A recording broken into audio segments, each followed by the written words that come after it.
મિત્રો સમયના અભાવે હું મંચ ઉપરના બધા મહાનુભાવોના નામ નથી લેતો.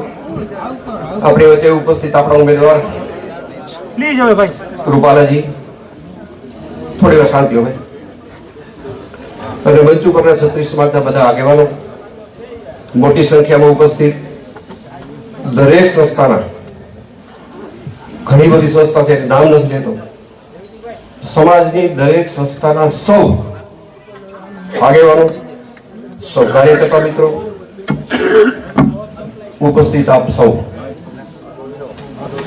મિત્રો, મારી મૂળ વાત ઉપર ચાલુ થાઉં છું. પાણી આપી દે.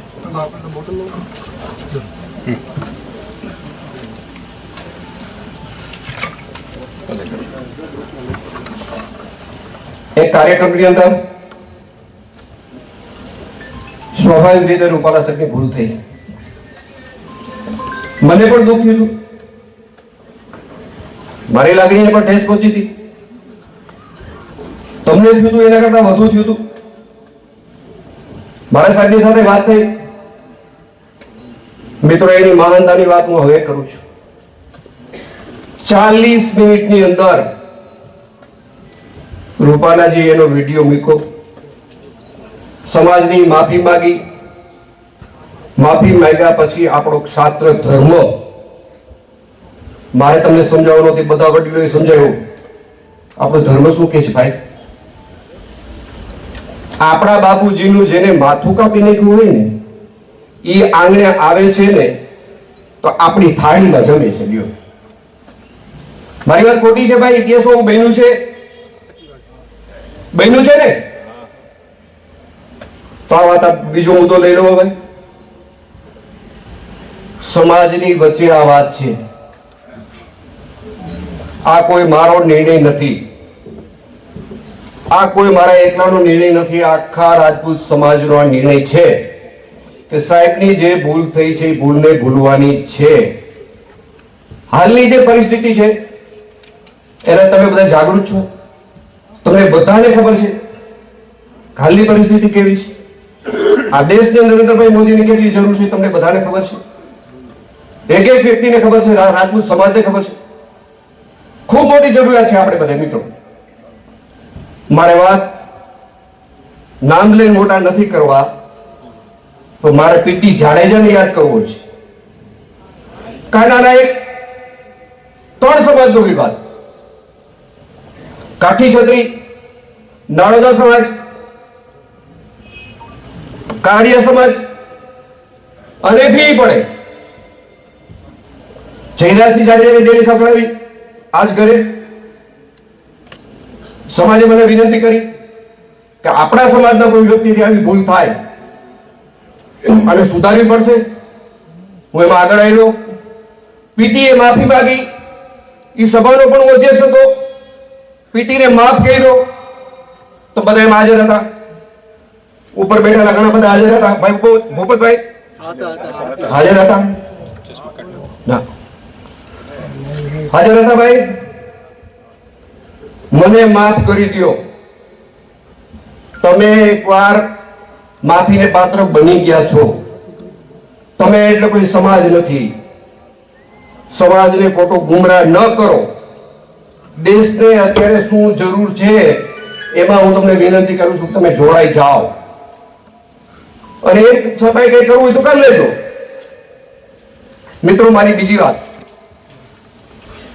મીડિયામાં ભારતીય જનતા પાર્ટીએ છત્રીને શું આપ્યું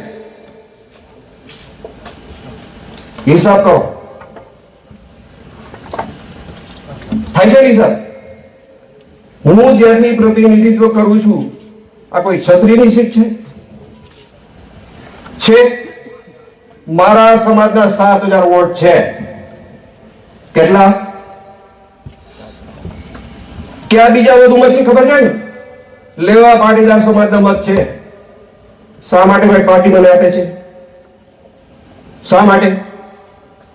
કિરીટોની રીતે દરબારોના 2 લાખ મત છે. શા માટે આપે છે? કઈ કારણ હશે ને? રાજ્યસભામાં આપણું કોઈ નથી. આર્યા આપણી વચ્ચે છે કે ભાઈ ઘણું આપ્યું છે, અને સમાજને સંતોષ છે. તમે આવી વાતો નહીં કરો મિત્રો. મારી વાત બીજી, સાહેબ કોઈ લખીને નથી બોલ્યો, આ બકવાસ સાચો છે મેં લખ્યું, મારી ગાડી ઊંધી ન જાય એમ બા. દાખલા તરીકે આ સીટું બધી આવી ગઈ. મોદી તુમસે બેર નહીં અને રૂપાલા તુમારી ખેર નહીં. કોઈ સાખી નથી લેવાના. રૂપાલા સાહેબ ઉપર આંગળી કેની મુકાણી છે બધાને ખબર છે. કેની આંગળી છે ભાઈ? મોદી સાહેબની છે ને. આ રાષ્ટ્રની જરૂરિયાત છે મોદી સાહેબ. મિત્રો, આવતા દિવસોની અંદર શું થવાનું છે, રામ મંદિરની વાત થઈ ગયું નથી કરતો, રાષ્ટ્રને જરૂર છે અને આ એના પ્રતિનિધિ છે. એટલે ન્યાય કઈ રાખવો જ માં. યોગ્ય વાત નથી તમારી. માફી માંગ્યા પછી પીટી જાડેજા, હું ભોગ બનેલો છું, તને માફ કર્યો આનંદ હતો કે બધા મને માફ કરી દીધો. ભાઈ આવું યાદ રાખો યાર. મિત્રો, ક્ષત્રિય સમાજ માટે કઈ કરવાની વાત આવે, કિરીટભાઈ વાત કરી, અહીંથી વિસ્તારના લોકો જે ઉપસ્થિત છે એ મને જવાબ આપે. ભાડેરો બનાવ ક્યાં ગયા પ્રતિભા? અમે આગળ આવ્યા છીએ. છત્રાસાનો બનાવ અન્યાય હતો એટલે અમે આગળ આવ્યા છીએ. ગધેડનો બનાવ અન્યાય હતો, હું આગળ આવ્યો છું. પરિણામ આપ્યું છે.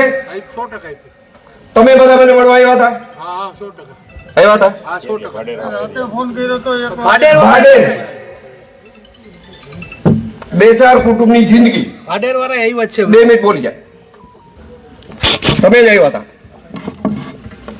હું કઈ છે એ માટે એક બનાવ એવો બન્યો હતો ગધેસરની અંદર. એક બુટલેગર માણસે પોલીસ ઉપર હાથ ઉપાડ્યો અને પોલીસનું મોરલ ડાઉન કરવાની વાત હતી. ત્યારે જયરાજસિંહભાઈ પાસે અમે બધા આવ્યા. પ્રદીપસિંહભાઈને જયરાજભાઈ રાતે ફોન કરીને એવું કીધું કે ભાઈ મારો સમાજ છે, આપણો સમાજ છે, આની સાથે કોઈ અન્યાય ન થવો જોઈએ. એ વાતનો હું સાક્ષી છું. રહી વાત જામકંડોળાની, ત્યાં પણ જયરાજભાઈ બધું ત્યાં રાજકોટ જિલ્લાની સમગ્ર સૌરાષ્ટ્ર કે ગુજરાતના લોકોને રાજપૂત સમાજને જ્યારે મુશ્કેલી પડે છે ને ત્યારે હું પણ અહીંયા 50 લોકોને અને 100% સાચી વાતમાં જયરાજભાઈએ સહકાર આપ્યો છે. એમાં ગર્વ લેવાની વાત છે આપણે. અને મેં તમને કહી દીધું છે, વિશેષ જયરાજભાઈ કહેવાના છે.